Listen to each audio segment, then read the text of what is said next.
So right now, the Merlin Bird ID app is listening for birds around me on my phone and is telling me what it's hearing. That sound ID is one of the many great features on Merlin, and in this video, I'm going to show you how to get the most out of this powerful free tool. There's going to be chapters down below, so if you're only interested in a specific feature, you can jump around and look at the parts as you wish. So first off, what is Merlin? So Merlin is an app made by the Cornell Lab of Ornithology, powered by all of us birders. That's right, all of the checklists and data and audio and photos we submit to eBird goes back into developing this amazing free tool and making it better for us. But this application itself is a free app you can download from the App Store on your mobile device. I have it on my iPad here too, and it's designed just to kind of make birding more approachable. It's basically a field guide in your pocket, but also an assistant that helps you identify birds, and a tool that lets you explore species around you and even around the world. So let's dive right into it. Got a hot chocolate here. That's good, man. Okay, so I did a fresh install of the app so I can show you what it looks like when you open it for the first time.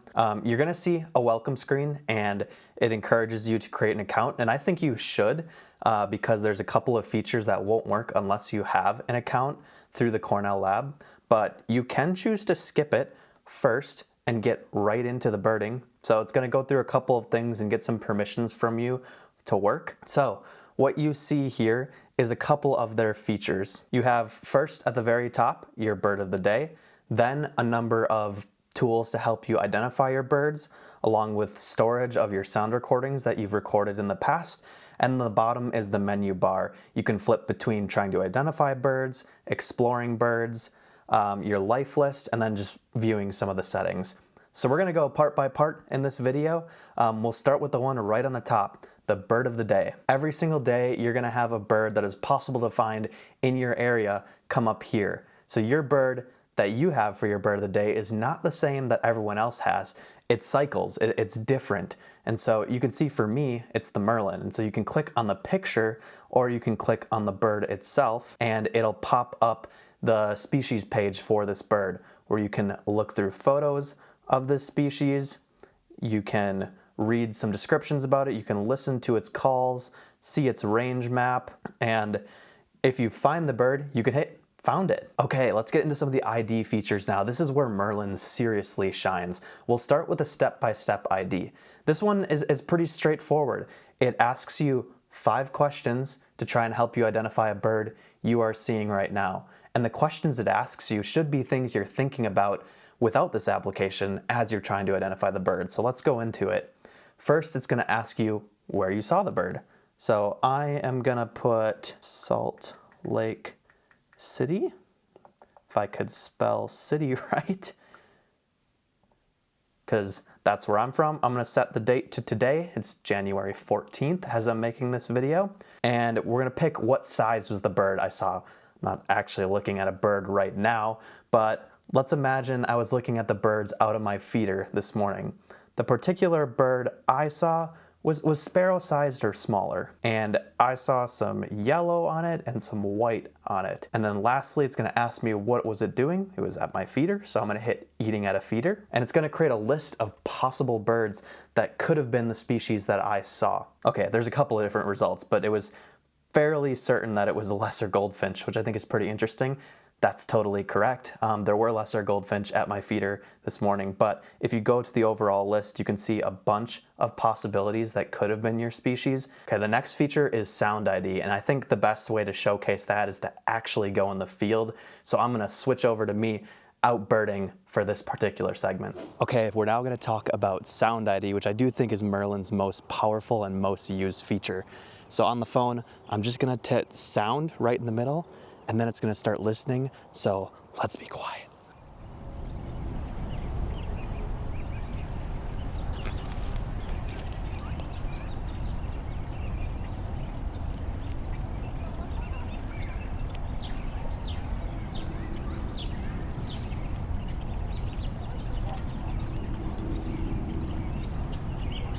And then once you're finished with the sound ID, you just hit stop on the bottom, and it has all of the birds it thought it heard.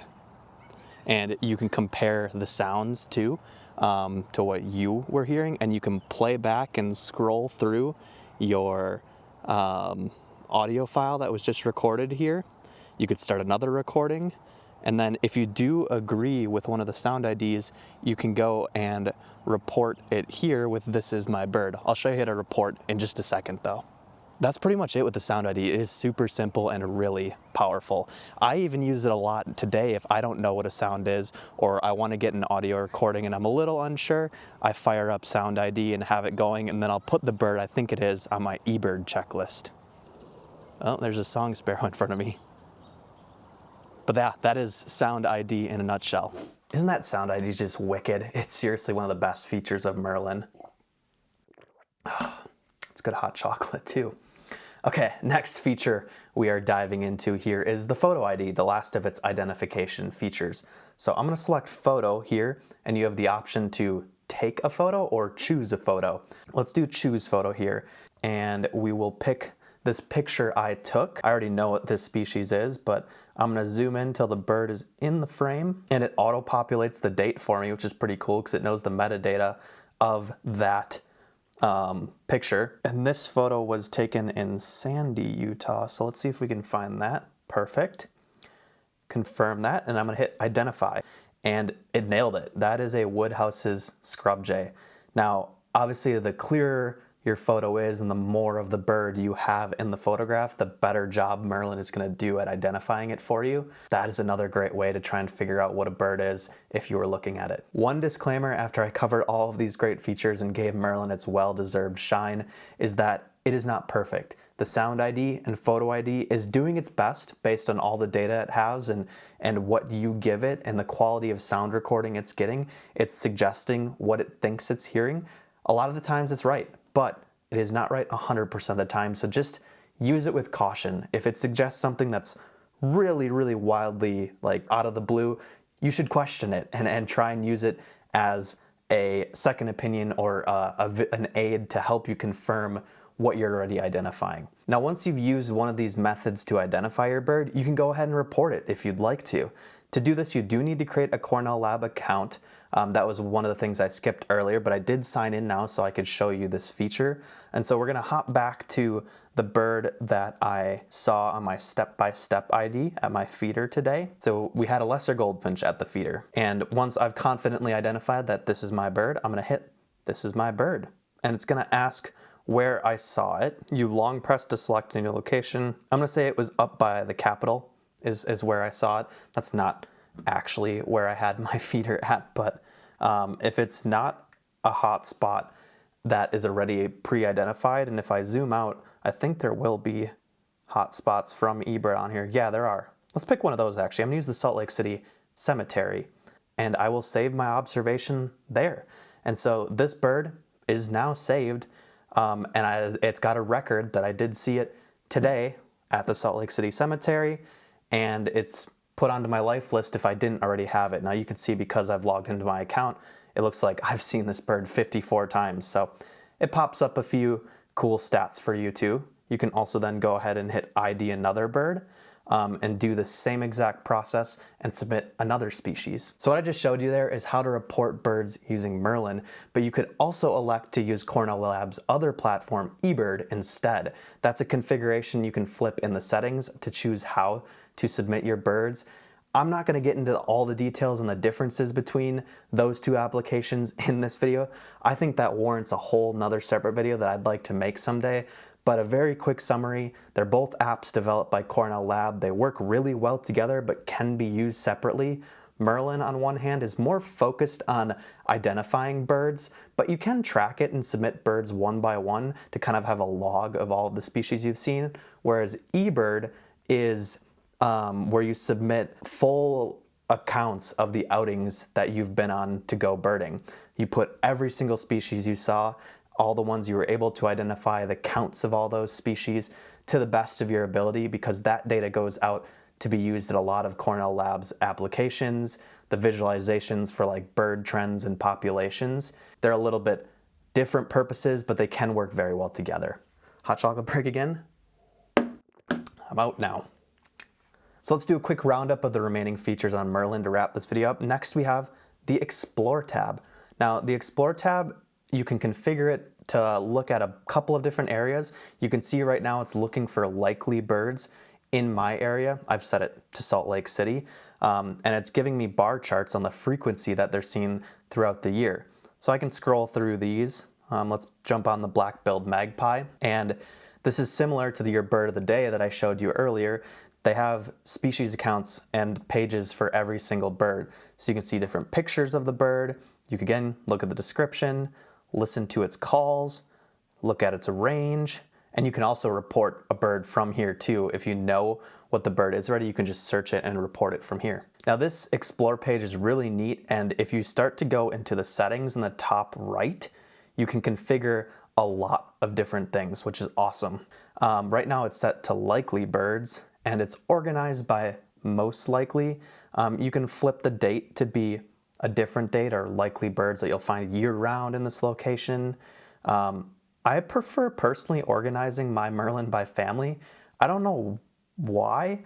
I just love the little icons on the side, I guess, that I can scroll through when I have it organized by family. It's kind of pleasing to me. It reminds me of a field guide. But another cool thing you can do is you can hide the birds in your life list. So if you're looking for birds around you that you potentially haven't seen yet, this would be a great tool for that. You can change your location, you can change your date for the birds that are likely to be shown. I'm gonna put all the birds back, and then you can go to offline birds too. So Merlin does work when you're connected to the internet. It pulls birds automatically, but birding is not always done in places where you have internet. So I would highly encourage you to install packs so you can use Merlin offline. And you do that by going into settings, my offline birds, and then you select, it gives you some recommendations based off your location. You could go for a specific one if you're in a particular region of the US. I usually go for the US and Canada, get the full thing. And so I hit include all sounds and I add this region. So it's gonna take a second and download that and install it onto the Merlin app. And so I'm gonna let this spin for a second and I'll see you in a sec. That is taking far too long to install. So make sure you have some time to do that before you go out in the field. I'm gonna use my other device that I already have it on right now. And so you can see I have the US and Canada Continental pack installed here. And when I go to my Explore page, I have the option to use my offline birds instead of likely birds. And so I will show all of those birds now, and now it doesn't have bar charts and it doesn't have the dots that suggest rarity because it's just showing the offline species. It's not using the data for what's likely in your area. And you can see that's not even an option anymore in the settings. But if you flip back to likely birds, that's when you can change the date and location. And so, yeah, that's pretty much it for the Explore page. The very last section on the bottom that you can go to then is your life list. Now, if you're like me and you have your Cornell Lab account hooked up to eBird, it's gonna pull up all of your lifers here from eBird and everything. If you just are saving your species one by one to Merlin, you're gonna have nothing when you first start doing this, but then they'll start to save their like species by species. If you ever make a mistake and you want to go back and delete one of those species on your Merlin account, you're gonna have to do it from the desktop.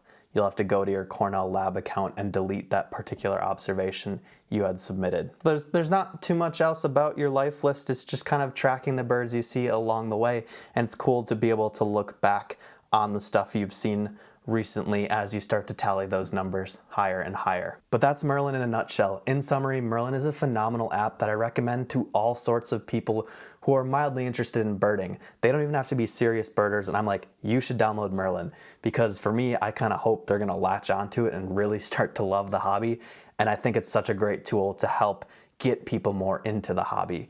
The features for identifying birds are so helpful, and it's a free field guide essentially in this small of a form factor, opposed to having to carry around and reference this beast all of the time. You have a thing that you already are carrying with you, a full field guide right there, plus all those other great features. So I hope you got something out of this video and you learned some tips and tricks on how to use Merlin. If you have any questions, let me know in the comments, but thank you for watching. I'll see you in the next one. happy birding. You want to be in the video? What you doing? Come here. Hey, you need attention? Oh, I'm lifting you up. She wanted to be in the video. She's been bothering me. It's making it hard to record when she's yapping.